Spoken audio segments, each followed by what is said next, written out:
Yo, what is up guys? Welcome to a new video of me, Fuzzball40. If you are new around here, subscribe down below, click the like button, comment, become a Fuzzballer, why not? You get great trading tips, 2 videos a day usually, except for this morning because YouTube yet again messed up. It was a sniping filter video for you guys. I will put that live again at some point this week. And it's a really good video actually, it's really useful. But this video is the big one for you guys this week. It is the Future Stars investment guide for you. Legitimately the best promo from last year. I think number one because it was fresh. This year it's not fresh. I don't know how much that's going to affect sort of the hype around it, but all I'm seeing all over my Twitter timeline is people going mental for it. And this video is going to tell you about last year's promo, what happened and what we can expect. A lot of it's generic for every promo, and that's the stuff I'll teach you guys, but I'll also teach you about some other trends that you guys might want to sort of learn and know for this promo, just so you're aware of what to expect and how best to place your coins. We'll just go over my club quickly. As it stands right now, 1.6 mil. We've got, as you can see, loads of expensive cards selling right now. Just trying to get those off, all for profit. I want to stay as liquid as I can between now and then.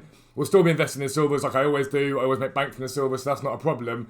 But in terms of special card and icon trading, I'll probably be swerving that a little bit. If you haven't seen the new series yet, we're trading from 0 to 1 million on a different account. And so the plan is to maybe do more trading on that account for now. Leave the 4.5 million I've got on this account sat here, chilling, ready for Future Stars, and hopefully turn that to 6-7 million over the course of the promo.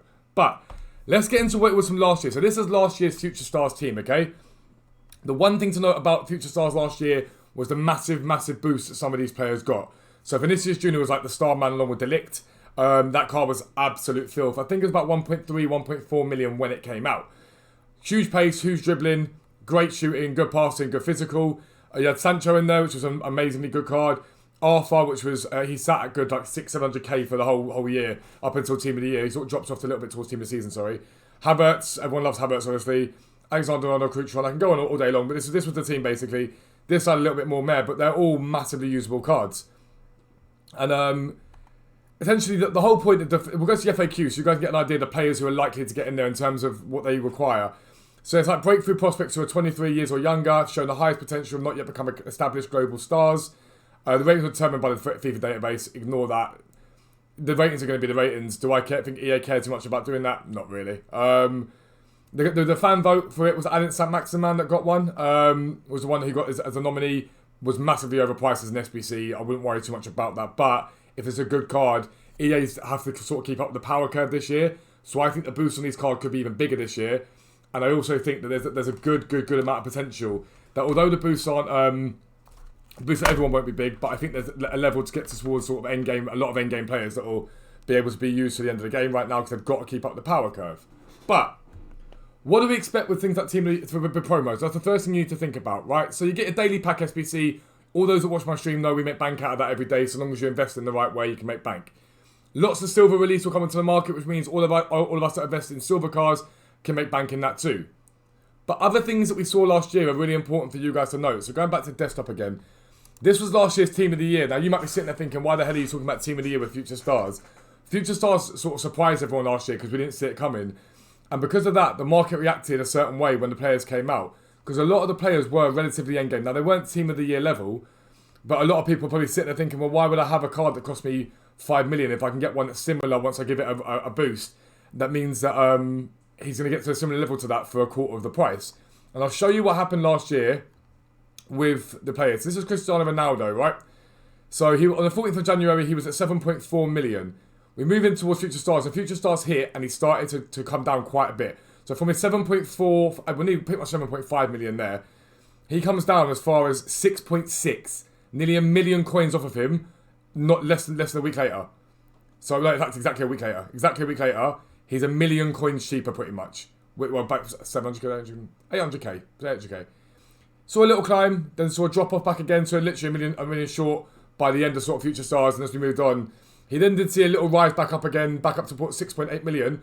But then there's no, I've seen people put videos out like they crashed off. They didn't crash off, but they lost value. Kylian Mbappe, another one when it decides it wants to load. There we go. His drop was steeper in terms of the fact that he obviously is in the lower millions than Ronaldo, so it looks like a bigger drop for Mbappe. But in terms of actual monetary value, it wasn't as bad.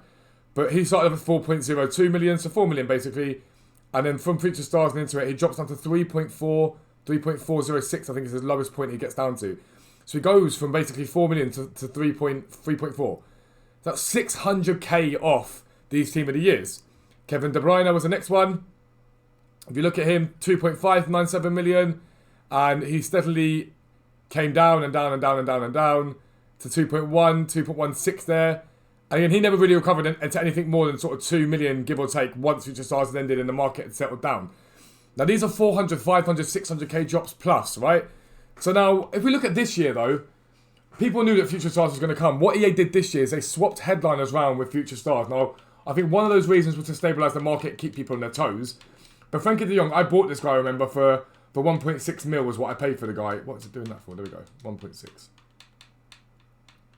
And now, if we look at his cards right now, it's still in around 1.6. There's been no massive drop-off. Now, there are numerous reasons for this. I think, obviously, Future Stars caught everyone off guard, so there was a lot of panic around the team of the years.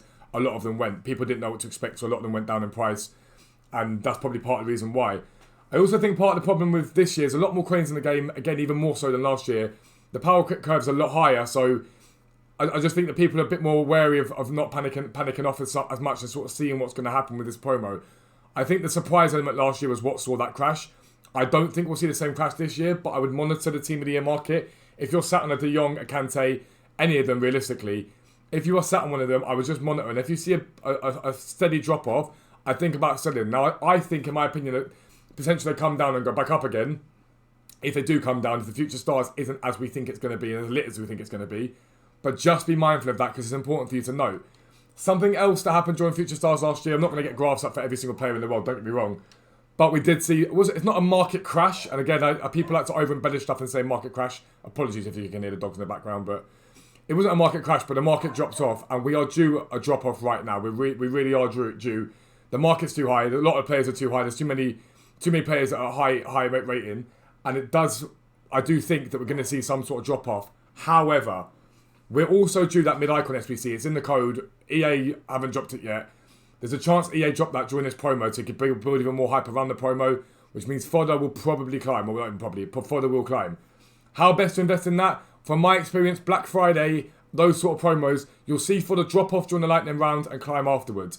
Get it low. Get it as low as you can and it will climb. So long as there's an SBC there that needs that sort of fodder, they will climb back up again.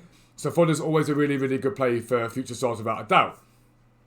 Now we need to talk about the nominees, because you can make a lot of, not nominees, the potential players, because you can make a lot of money for link investing through this. Now, Dan V273, the guy who does the special card trading, I remember watching him and he invested in loads of Varans when we knew we were getting, thought we were getting that Marcelo flashback. He invested with Varans and made like 1 million coins profit from like an 8 million investment. You need to think about the players we're likely to get here. So now, in my opinion, one player we're definitely likely to see in this, because of the hype around him in the last sort of month, 2 months, is Martinelli. I'd be stunned if we don't get a Martinelli. Now, the question mark you're going to have with someone like Martinelli is what position that EA are going to give him. Right now, he's sat at left wing, but he's been playing a much more central position for Arsenal a lot of the time. EA might choose to stick with a left wing card. They may do. They might give him a striker. Now, that's going to affect his link investments, because if he gets a left wing card, then Aubameyang, for example, gets a strong link and what is going to be a very, very good card. So Aubameyang will see a rise. It's inevitable he will see a rise. If he gets a striker card, that rise might be a little less. It might not be as potent. But I think Martinelli definitely gets in. I think Greenwood's likely to get in. I'm not the massive fan of Greenwood. I think Greenwood's good, but I think he's got some way to go. Everyone's talking about him being the next big thing, but he's got way to go. But there's hype around him. So I think Mason Greenwood gets in. He'll be a striker. Think about links to him. Marcus Rashford obviously is an obvious link to him, realistically. But think about links to the Premier League that will link to him. Maybe some icons that could link to him might see a rise. Link investing is going to be a play without a doubt. And I think the team, if I'm not mistaken, the team got announced before last year. I think it was 3 hours before. That gives you enough time even then to still rash invest. If you're not comfortable investing now, you can still rash invest in those players. Tomori, I think, probably gets in. There's a massive amount of hype around him. So he's another Premier League one that I think could get in. He's a Chelsea player, obviously. So Chelsea haven't got masses of players that you think, right, you can definitely get in there with him. But I'm looking at him thinking Kyle Walker. When Chris Smalling's headliner card came out, we saw Kyle Walker shoot up by about 8 or 9k at that time. So Kyle Walker, I think, is a very good investment if you can buy him. I don't know what he's costing at the moment, but that Tomori card would be OP as anything. The Premier League does lack massively OP centre-backs, so I think definitely that's a chance. Kyle Walker's sat at the moment about 25-ish, maybe slightly less than that. if you can pick him up with shadows and whatnot at that price and lower, number one, you'll probably see a rise into weekend league either way. But if Tomori gets in, I think he goes up. Especially special cards. You can see his special cards get a 50, 60k boost. In my opinion, is what I think. I think that we've seen it before so far this year, so it's likely that I think we'll see that again. Soyuncu's another one. I think a bit more iffy, but he could get in. That's what the Premier League ones. There was a star man last year that I showed you in terms of Vinicius Junior. I think Felix is a good shout for potentially being that star man this year. Question mark with him is how many good links does he have? Here, I'd probably look towards Sal's headliner card, perhaps, as a strong link into him that might see a rise in the hype of it. I'm trying to think about, we were thinking about this yesterday, I'm just thinking of other links. Obviously, Portuguese links like Ronaldo, potentially, you can link Ronaldo to João Felix, could be a definite possibility. 4-star, 5-star on him as well. You never know, they might decide to 5-star, 5-star like they did with Cazorla. You never know. But Portuguese links could see something. Carvalho Scream card could see a rise in this league. Realistically, I don't think it's overly meta, but people might pick him up and think, right, there's a strong link into him, he's a decent CDM. That could see a rise. Valverde from Real Madrid and Rodrigo from Real Madrid.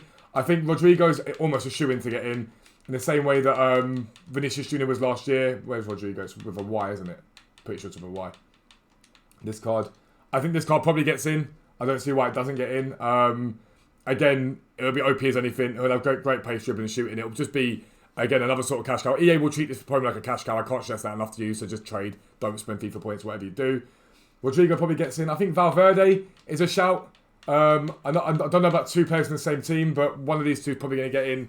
In my opinion, Rodrigo is more likely, but Valverde could get in. Second year in a row, we see a Uruguayan centre mid. We got Bentancur last year.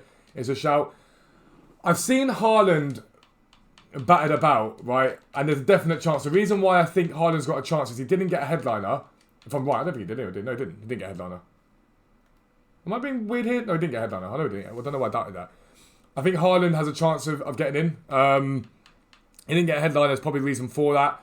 I think he probably does get in. And from what I've heard about this 86 card, that new card could be absolutely broken. But I think Haaland gets in. I'd be surprised if he doesn't. And the one that I'd be the most sort of excited about in terms of what I think would be an affordable card would be Tonali. Now, his League SBC card is a fiend, an utter fiend, right?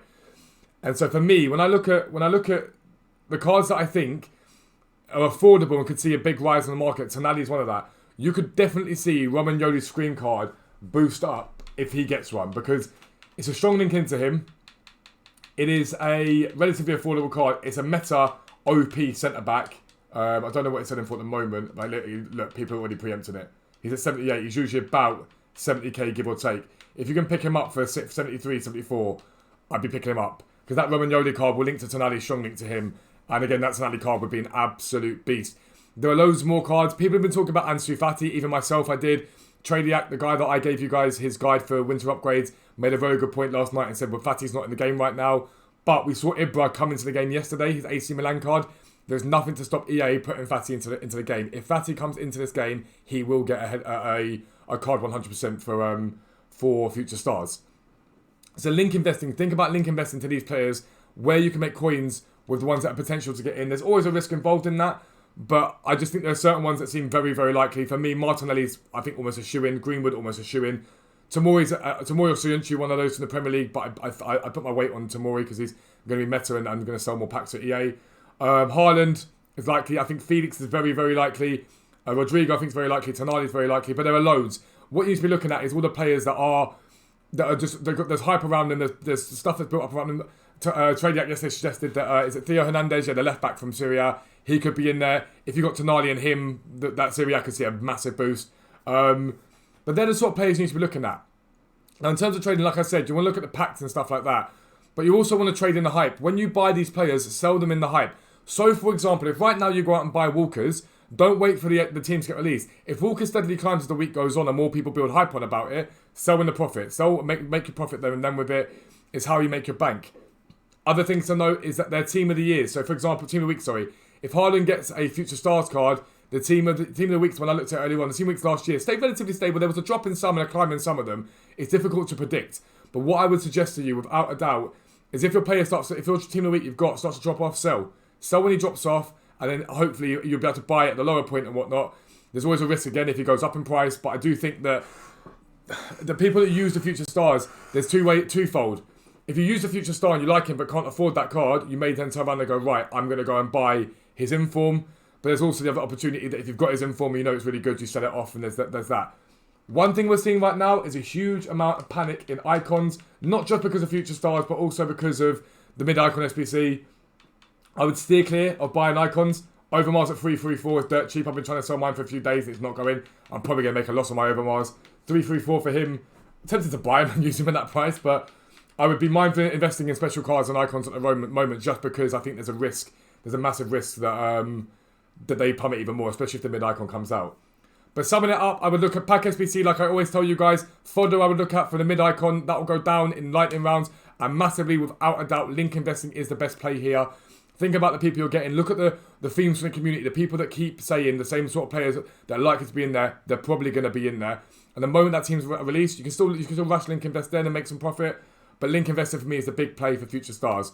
Comment down below who it is you're looking forward to seeing, lads. But this is going to be the end of the video. If you did enjoy it, please do subscribe down below. But for now, lads, I'm out. Peace out. Speak to you soon.